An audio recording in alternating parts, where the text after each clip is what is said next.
I used my entire $87,000 inheritance to buy my brother a house. 2 years later, he had me arrested for trespassing when I showed up to see my niece. $87,000 of our late father's money, so my brother's family would have a home. He repaid me by calling the police when I knocked on the door. My name is Daniel Mercer. I'm 41 years old. 2 years ago, I used my entire inheritance to buy my brother a house. $87,000. Every cent my father left me when he died. I didn't do it for recognition. I didn't do it expecting to be repaid. I did it because Ryan's family had nowhere to go. Because my nieces needed stability. Because that's what I believed family was supposed to mean. Last spring, I drove to that house to drop off a birthday gift for my eldest niece. I knocked on the front door. My brother called the police. An officer arrived, stood in the driveway of the house I purchased, and told me I was not welcome on the property. I was holding a wrapped gift for a 6-year-old. The neighbors watched from their yards. I have not seen my nieces since. Ryan texted me that night. Short. Final. Kristen's parents are the family we want around the kids now. We've moved on. Please don't contact us again. I paid $87,000 to give my brother's children a home. He repaid me by having me removed from the property like a stranger. This is the story of how I lost my family by trying to save it. My father's name was Gerald Mercer. He worked for 31 years as a civil engineer in Columbus, Ohio. He was disciplined, careful with money, believed in providing for his children. He was also a man who saw the difference between his two sons very clearly. I want to tell you about the kind of family we were growing up because I think it matters for understanding everything that came after. We lived in a house on the east side of Columbus. 3 bedrooms, attached garage. Mom kept a vegetable garden in the backyard every summer. Tomatoes, zucchini, green beans. Dad built the garage himself over 2 summers, working weekends, hiring a friend to help with the framing. He was proud of that garage in a quiet way. He mentioned it maybe 3 times over the course of my whole life, but you could tell. We weren't wealthy. We were solidly working class in the way that looks like middle class from the outside if you don't look too closely. Dad's paycheck covered the bills, the mortgage, groceries, and not a great deal else. Mom worked part-time at a dental office until I was in middle school, then full-time after that. There were no vacations except the 1 week at a lake in Michigan every August. We drove there, stayed in a rented cabin, fished, swam, played board games on a screened porch at night. It was the best week of every year, and I didn't understand until I was an adult how much planning and saving it took to make it happen on the budget they had. Ryan and I shared a room until I was 12 and he was 4, at which point my parents converted part of the basement into a proper bedroom for me. I had a low ceiling and a small window, and I thought it was the best thing that had ever happened to me. Ryan and I were close in the way brothers are close when there's no one else to be close to. We competed. We argued. We covered for each other when it was strategic and ratted each other out when it was more strategic than that. Standard brotherhood operations. But there was something else, too. Something I've thought about more in the past year than I ever did before. I was Ryan's safety net from a very early age. When he was 8 and I was 16, he broke Mom's car window playing in the driveway, threw a baseball that bounced off the garage wall, and hit it at exactly the wrong angle. He came to me first, white-faced with panic. I told him to tell them I did it. Dad gave me a look that suggested he knew exactly what had happened, but he didn't push it. I paid for the window repair out of my lawn mowing money over the next 6 weeks. Ryan never forgot that. He told me years later, when he was in his 20s, that he still thought about it sometimes. That it was the first time he understood what it meant to have someone in your corner. I tell that story not to cast myself as some kind of saint. I was a teenager doing what older brothers do. It cost me 6 weeks of lawn mowing money. It wasn't a sacrifice on the scale of anything that came later. I tell it because it established a pattern, a rhythm between us. Ryan got into trouble or got into a bind, and I helped him out. I was his safety net, his backup plan, the person he could call. And for 30 years, that was a role I was glad to play, genuinely glad. Until it turned out that my willingness to be that person had made him comfortable enough to call the police on me instead of the door. I am the older brother. I always have been the steady one. I went to Ohio State on partial scholarship, worked part-time through college, graduated with a degree in supply chain management. I got a job, built a career, bought a modest house in Westerville when I was 32. I drove a practical truck, lived within my means. I was never flashy, never reckless. Ryan was 8 years younger than me. He was charming, likable, the kind of person who filled a room. He was also terrible with money in a way that seemed almost intentional. Ryan dropped out of community college after one semester. Worked a string of jobs, retail, warehouse, food delivery, nothing that stuck. He was always behind on something. Always had a reason why this month was harder than last month. Always had a plan that was just about to come together. My father loved Ryan deeply, but he watched Ryan struggle for years, and he helped him in the way fathers do, quietly, consistently, without making Ryan feel small about it. Except Ryan borrowed a lot. More than I ever knew until the estate was being settled. He had borrowed $11,000 over a period of 4 years for various things: car repairs, rent gaps, a business idea that went nowhere, a medical bill when he didn't have insurance. Dad never asked for it back, but he kept track, not out of bitterness, out of fairness. When Dad died of a heart attack at 68, it was sudden, no warning, a Tuesday morning in February. Ryan and I sat with the attorney 2 weeks later. I received $87,000. Ryan received $18,000, reflecting the loans Dad had quietly documented over the years. Ryan didn't argue. He understood. He looked ashamed, actually. Like being confronted with all those years of borrowed money in a single number was the most honest conversation about his choices he'd ever had. I remember driving home that night thinking about what to do with $87,000. I had a house. I had a car. I had a job that covered my expenses. I didn't need the money immediately, but I wasn't wealthy. It was my future, my security, my safety net if something went wrong. I thought about my father, what he would have wanted. And then I thought about Ryan's situation. At the time, Ryan was 33 years old. He and his wife Kristen had 2 daughters, Lily, who was 4, and Harper, who was 2. Kristen was 5 months pregnant with their 3rd child. They were renting a 2-bedroom apartment in a part of Columbus that wasn't a great area. The building's owner had recently notified all tenants that the property was being sold to a developer. They had 60 days to find somewhere else. 60 days. With 2 small children, a baby on the way, Ryan's inconsistent income, and Kristen working part-time as a teacher's aide. Their rental history wasn't strong enough to qualify for most decent apartments. Their credit wasn't good enough to qualify for a mortgage. They were looking at the possibility of moving into Ryan's friend's basement, or Kristen's parents' 2-bedroom condo. For people, soon to be 5, in a 2-bedroom condo that already belonged to 2 other people. I watched this happening and felt something tighten in my chest. These were my nieces. This was my brother. My father had just died, and the family that remained was about to be crammed into someone's basement with a newborn on the way. I made a decision. I called Ryan on a Thursday evening.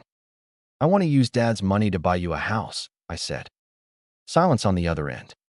"Danny, you can't be serious." "I'm serious. That's your inheritance. That's your money. I own a house. You need one. Dad would have wanted this." Ryan's voice cracked. I remember that clearly. He's not a man who cries easily, and his voice cracked. "I don't know what to say. Say you'll let me do this." He said yes.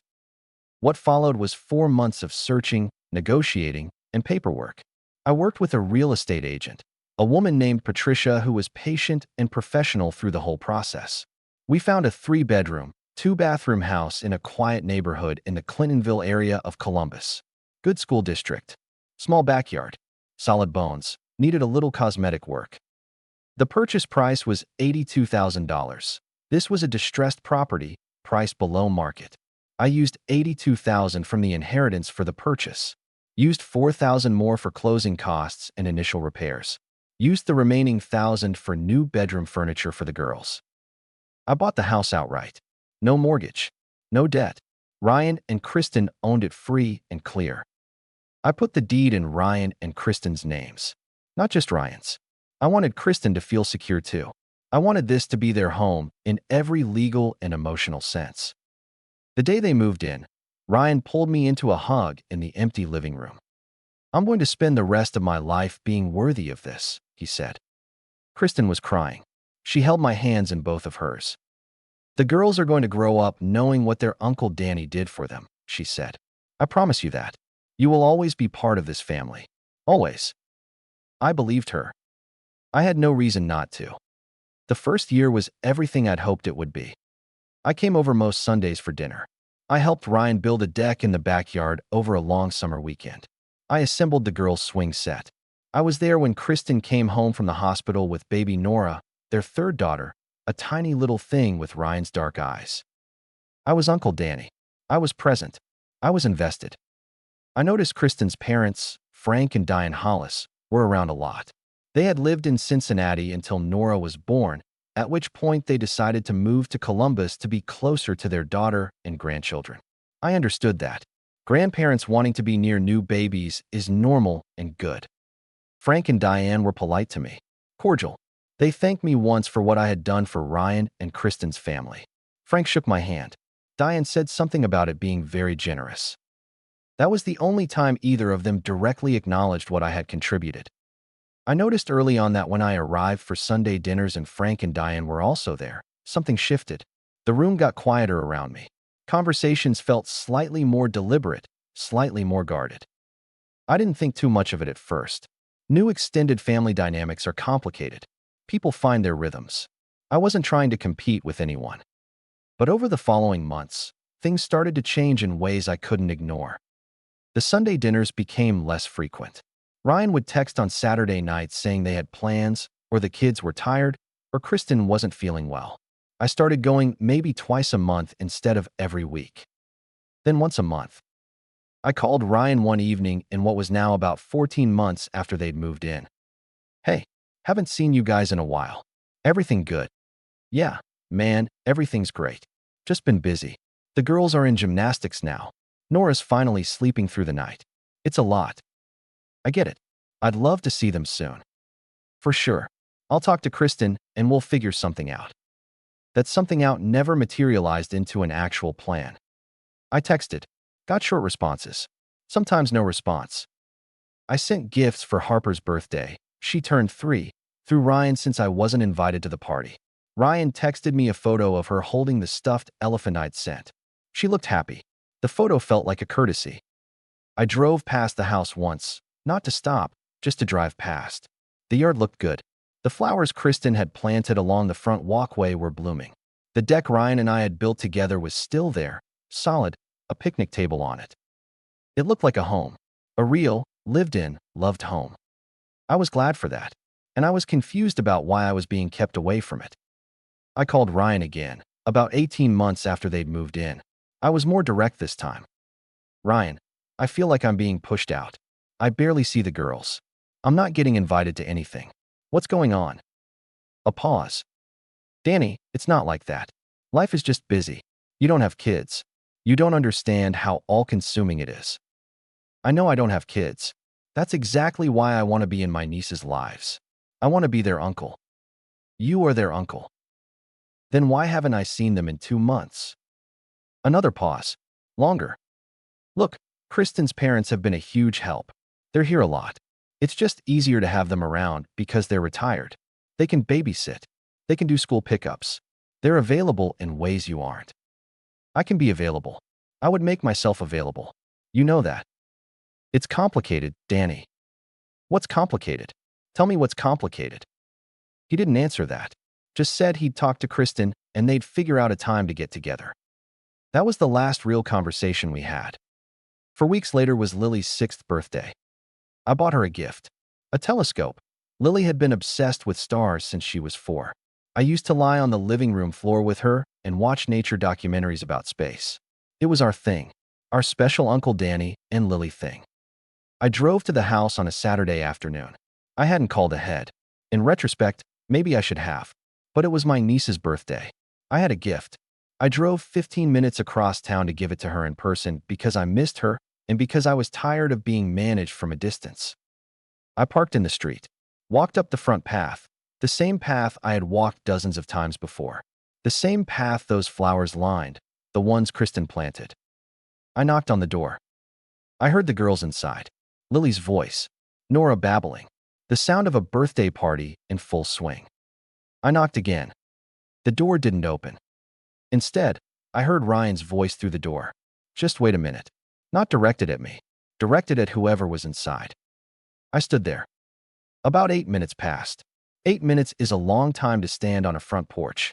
I shifted my weight. Held the telescope box. Wondered if they just hadn't heard me.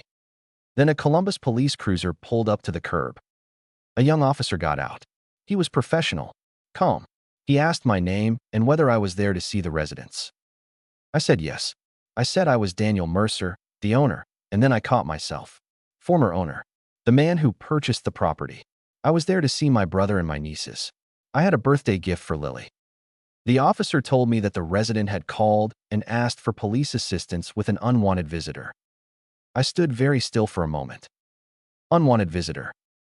The officer asked me, respectfully, to return to my vehicle and leave the property. He explained that if I returned without the resident's permission, I could be formally charged with trespassing. I looked at the house I had purchased. I looked at the front door, which remained closed. I said, "Officer, I bought this house. I used my entire inheritance to purchase this property for my brother and his family." The officer said he understood, but the property was not in my name. Legally, he was correct. I didn't argue. I wasn't going to argue with a police officer in my niece's front yard on her 6th birthday. I walked back to my truck. I placed the telescope in the passenger seat. I sat there for a moment. The officer waited until I drove away. I went home. I sat at my kitchen table for a long time. My phone buzzed around 7 that evening. Ryan. I answered. Danny. You called the police on me. I know. I'm sorry. But Kristen was upset. Her parents were there. It was Lily's birthday, and it was Lily's birthday. That's why I was there, Ryan. To bring her a gift. From her uncle. Your brother. I know. You called the police on me. He was quiet. Kristen's parents. Diane especially. She has a certain way she wants things. She doesn't really think it's good for the kids to have a lot of competing adults in their lives. She thinks it causes confusion. Competing adults. I'm their uncle. I'm your brother. I know that, Danny. I bought them that house. I spent every dollar Dad left me so your daughters would have somewhere to grow up. I know what you did. Then how? How did we get here? Help me understand. Another long pause. Danny, Kristen's parents are here every day. They help with school pickups and dinner and babysitting. They're retired. They're available. They've become the family support system. And Diane, she's not comfortable with how involved you try to be. She thinks it's a lot. She talks to Kristen, and Kristen talks to me. And we've made some decisions about who we want in our daily lives. Who you want. I'm sorry. Does what I did mean nothing? Does $87,000 of our father's inheritance mean nothing to you? His voice got quieter. That's not fair. You gave that freely. You said it was a gift. It was a gift. A gift given in love to my family. Not a transaction. I never said you owed me anything. I never held it over you. I never asked for repayment. I just wanted to be part of your family's life. I know. And you called the police on me. Diane was very upset. The situation was escalating. I knocked on the door, Ryan. I knocked on the door with a telescope for a 6-year-old who loves stars. He didn't have an answer for that. We stayed on the phone in silence for a moment. Then he said, I think it's best if you don't come to the house anymore. Kristen's parents are the support system we've built. They're here. They're consistent. Diane has made it clear that she sees outside family involvement as disruptive. I have to support my wife. Outside family. I'm your brother. I know, Danny. But Kristen is my wife. The kids are our kids. I have to keep the peace in my home. I asked him directly. Does Kristen know you called the police on the man who bought her children a house? It was a mutual decision. Okay. Danny. I hope the girls grow up happy, Ryan. I really do. I hope Lily keeps loving stars. Tell her I left something on the porch. I had gone back, briefly, while the officer was still in his car doing paperwork. I left the telescope box by the front door. I don't know if they ever gave it to her. Danny, I really am. I hung up. That was the last conversation I had with my brother. A text arrived the following morning. It was from Ryan. It read, Danny, Kristen and I talked last night. We think it's best to be clear so there's no confusion. Kristen's parents are the family we want around our kids. That's not going to change. We've built our lives around them. We appreciate everything you did for us, truly, and we wish you well. But we're asking you not to contact us going forward. It's what's best for our family. We're sorry. We appreciate everything you did. I read that sentence several times. Every cent of my father's inheritance. The money Dad spent 31 years earning as an engineer who packed his lunch and drove modest cars and believed in leaving something behind. All of it, gone into that house. And in return, a text message telling me not to call. I spent every cent of it buying Ryan's family a home so his daughters would have somewhere to grow up. And in return, I was thanked in a text message and asked not to contact them again. I want to be precise about what happened in the days and weeks that followed, because I think precision matters when you're trying to make sense of something that defies sense. I did not retaliate. I did not threaten. I did not consult an attorney about the property, even though several people suggested I should have structured the purchase as a loan rather than a gift. I did not post about it on social media. I did not call Kristen's parents and confront them, though I had Diane's number from a Christmas card exchange 2 years prior. I called my closest friend, Marcus, and I told him what happened. Marcus is the kind of person who listens without interrupting. He let me talk for almost an hour. When I was done, he said, "I don't have a framework for this. I genuinely do not have a way to make this make sense." That was the most honest thing anyone said to me. I called my mother's sister, my Aunt Peggy, the only close relative I have left on my father's side who still speaks to me. She's 72. She's sharp. She's been through things. She listened. Then she said, "Daniel, you did something beautiful and someone took advantage of it. That's a particular kind of cruelty, because it makes you wonder if you should stop doing beautiful things. Don't you let it do that to you." I've thought about that a lot. I also want to talk about what I think actually happened, not what Ryan told me, which was that Diane felt outside family involvement was disruptive and that Kristen needed to keep the peace with her mother. That's the story they gave me. But I've had a lot of quiet time to think about the real story underneath it. I think Diane Hollis decided, sometime in the first year after she and Frank moved to Columbus, that she wanted to be the center of her daughter's family. I think she looked at me, the uncle who showed up every Sunday, who had the deeper relationship with the children, who had done the single most significant material thing for that family that anyone would ever do. And she saw a rival.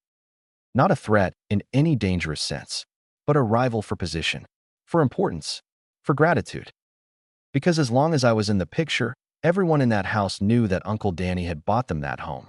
Every time I came over, every birthday party I attended, every Sunday dinner, I was a living reminder that their security and stability came from me, not from Frank and Diane. I think that bothered Diane more than she was willing to admit openly.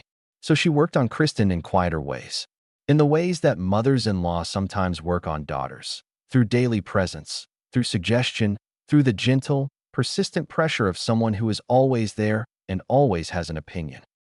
Kristen is not a bad person. I want to be clear about that. I don't think Kristen is malicious.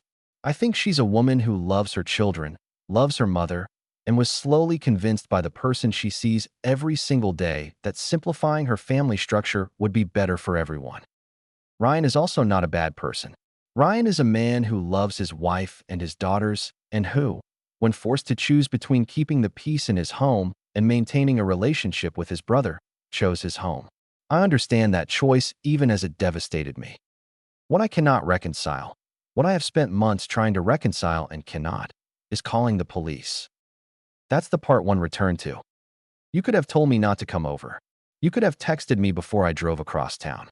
You could have opened the door and said, "Danny, this isn't a good time. I'm sorry." Any of those things would have been painful, but they would have been human.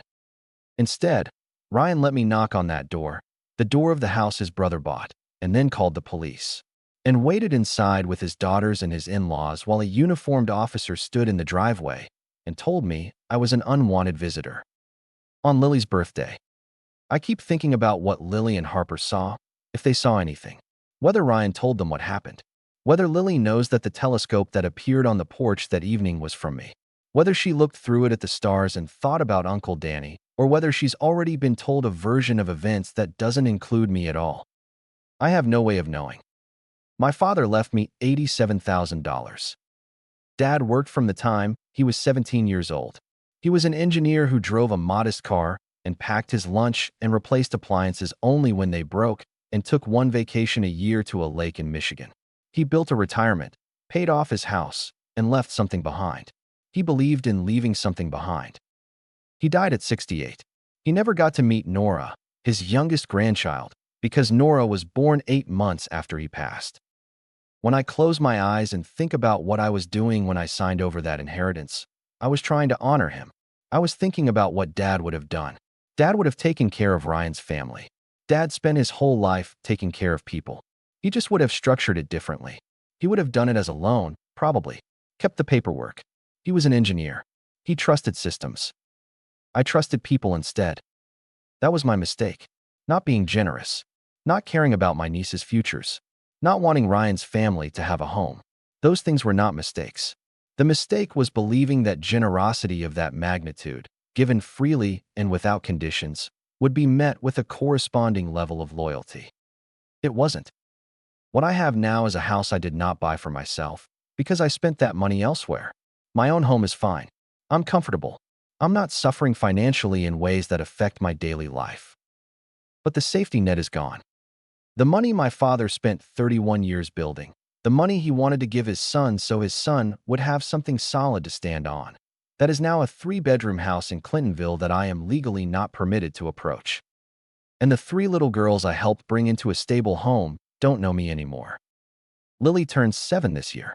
Harper is 4. Nora is 2. I used to know exactly how Lily took her hot chocolate. 2 marshmallows, stirred in, not floating.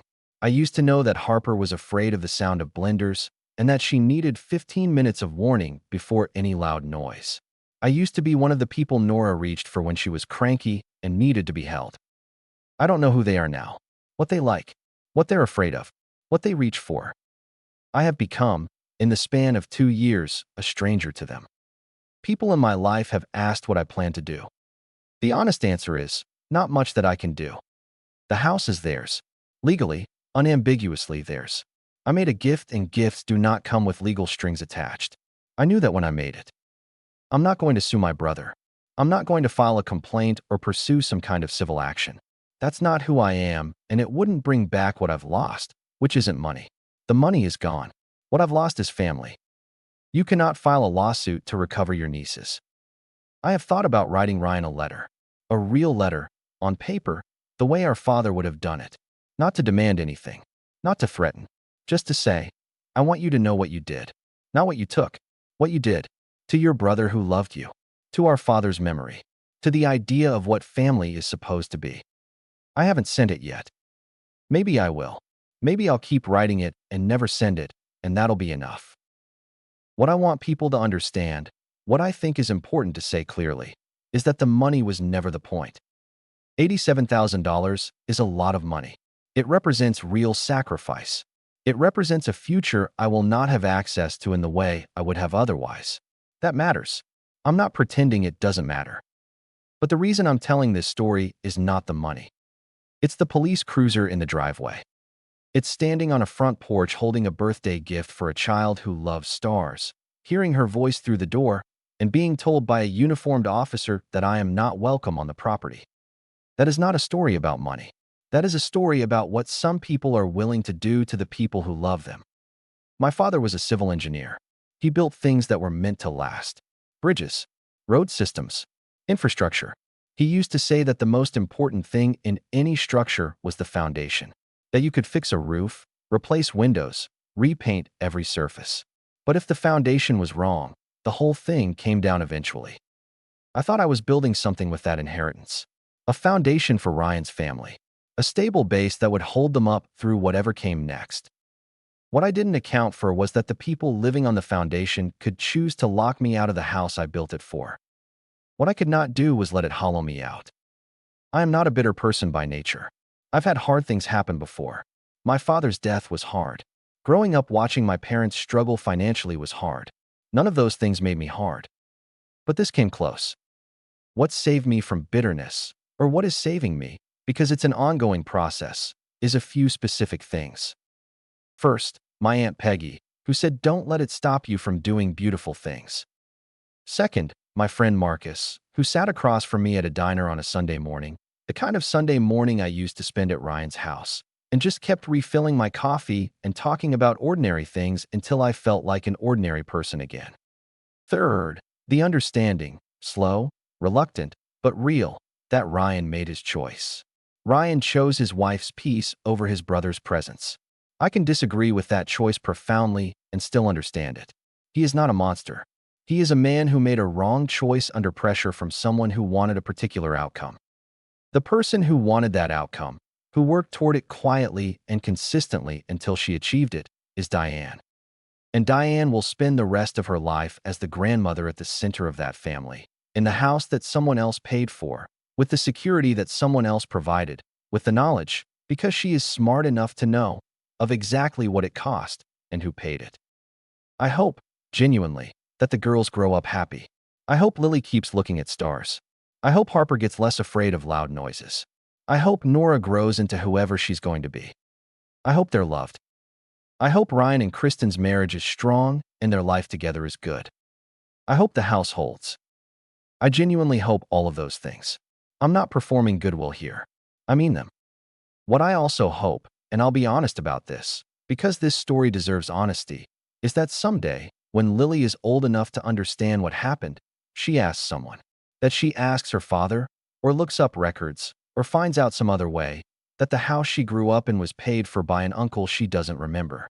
That she learns what that cost, not in dollars, in the currency that actually matters.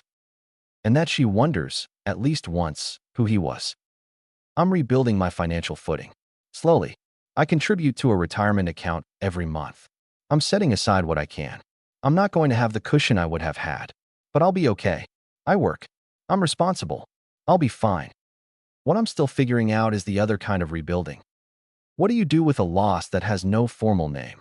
There's no word for becoming estranged from nieces and nephews. There's no ceremony for grieving a relationship that the other person ended so cleanly that there's nothing left to salvage. You just carry it.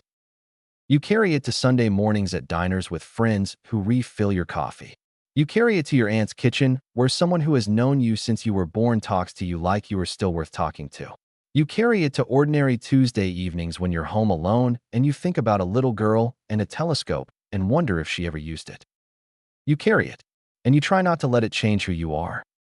I want to be honest about what the loneliness of this kind of loss actually feels like, because I think people who haven't experienced it sometimes assume it's like a breakup or a falling out. Like there's a clean wound that heals in a predictable way. It's not like that. This kind of estrangement, from family you love, from children who are too young to have chosen anything, is more like losing a limb you didn't know you were depending on until it was gone. You reach for it. Reflex. You see something in a store and think, Lily would love that. You hear a song and think about Harper, who used to dance in the kitchen. You drive past a science museum and think about how much Nora would have liked the interactive exhibits by the time she was old enough to understand them. And then you remember. You don't buy the thing in the store. You keep driving. The first few months were the hardest. I won't pretend otherwise. I'm a private person. I don't process things out loud naturally. I had to learn, over the course of those months, to call people instead of sitting alone in my house, to reach out to Marcus, to visit Aunt Peggy more than I would have on my own, because going to her kitchen and drinking her coffee and talking about ordinary things kept me connected to the version of myself that existed before all of this happened. I also had to stop driving through Clintonville. Not because I was doing anything wrong, but because going out of my way to pass a house I can't enter is not good for a person. I stopped doing it. I found other routes. Let it become a part of town that I just don't move through anymore. That was a necessary discipline. The other thing I had to work through, and this one surprised me, was anger at myself. Not guilt. Guilt would have implied I did something wrong. What I felt was more like frustration at my own naivety, at the fact that I am 41 years old and have navigated enough of life to know that unprotected generosity creates complicated dynamics, and I did it anyway. I walked into it with my eyes open and my checkbook out and told myself that love and goodwill were sufficient protection. They were not. There is a version of this story where I structured the purchase as a loan, where a real estate attorney drew up paperwork, where Ryan and Kristen signed documents acknowledging the terms, where some financial thread remained that legally tied me to that property. I have been told this, gently, by more than one person since everything fell apart. They're not wrong. But here's the thing I keep coming back to. I didn't do it as a transaction. I did it as an act of family. And there is a certain kind of betrayal that documentation can't prevent, because the documentation doesn't change what lives in people's hearts. Even if I had a promissory note, even if I had a lien on the property, even if I had some legal mechanism that kept me from being physically excluded, what would I have gained? The right to stand in a driveway with a police officer while my brother watches through a window? A legal battle that costs more than the property is worth and guarantees I never see those girls again. No. What I wanted was for my brother to be the person I thought he was. No paperwork protects you from discovering that someone isn't. So here's what I've come to. I made a decision rooted in love. The decision was right. The people were wrong. Those are two different ledgers, and keeping them separate has been the work of the past year. Because the alternative, deciding never to be that open again, never to give that way again, never to trust that family means something, would be the real loss. The loss that couldn't be measured in dollars. I refuse to let Ryan's failure of character become my permanent state of being. I refuse to become a person who hoards his resources and keeps people at a careful distance because once he gave everything and got a police cruiser in return. That would be the final indignity. Not the phone call, not the text, not the locked door, but the one that happened inside me. I'm choosing not to let that happen. That choice is harder on some days than others. I'm honest about that, but it's the one I keep making. I am still the person who, when his brother's family had nowhere to go, gave everything he had so they would have somewhere. I made that choice. It was the right choice at the time. I don't think I was wrong to make it. I think I was wrong about the people I made it for. Those are two different things, and separating them has taken time. My father built structures that were meant to last. His money built a home that will stand long after everyone in this story is gone. I just won't be welcome in it. And his other son, the son who received less because he had already taken so much, will live in that home, in that security, for the rest of his life. I think Dad would understand why I did what I did. I think he'd be proud of the impulse. I think he'd be heartbroken about the outcome. I think he'd say, Gerald Mercer did not raise someone who stops giving a damn about family just because it costs him something. And he didn't. I'm still here. Still showing up. For Aunt Peggy. For Marcus. For the people in my life who have shown me, by the simple act of staying, what loyalty actually looks like. What it feels like to be valued for who you are rather than what you can provide. I have not stopped believing in family. I've gotten more careful about who I include in that category. And I've learned the lesson my father, with his careful documentation and his engineer's mind for systems, tried to teach us both. Some things need to be in writing, not because you don't trust people, but because the paperwork protects the relationship, keeps it clean, removes the ambiguity that certain people will eventually exploit. Dad knew that. I should have listened more carefully. Have you ever given everything you had to help a family member, only to be pushed out when you were no longer useful? Have you ever watched someone let another person slowly replace you in your own family? Have you ever been thanked with a text message and asked not to reach out again? Share your story in the comments. Because the loneliest thing in the world isn't being alone. It's being erased by people who should have known what you were worth. If you believe that a man who buys his brother a house with his entire inheritance deserves better than a police cruiser in the driveway, hit that like button and subscribe. Because $87,000 can build a foundation, but it can't buy the decency of the people living on it. #I bought my brother a house.